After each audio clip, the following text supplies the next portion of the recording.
And while President Trump's team continues to pursue legal action to try to prove massive election fraud, lots of questions remain about how the major networks were able to project with a high degree of certainty that most of the battleground states were won by Joe Biden, even though votes are still being counted. Our Mariah Gallegos has more.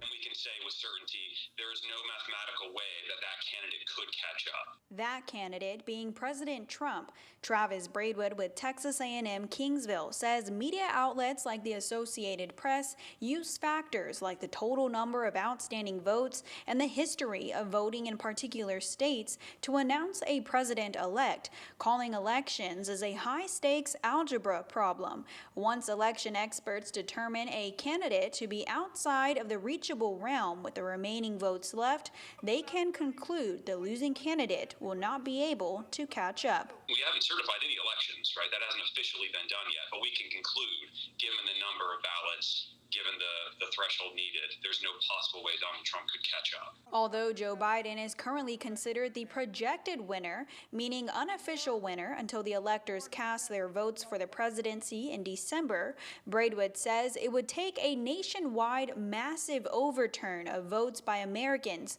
for Trump to have any possibility getting enough electoral votes to win a second term at the presidency. And you'd have to have victories in multiple states at this point. An official announcement with election results will be made on January 6th when the House and Senate count the electoral votes from each state. Mariah Gallegos, 3 News.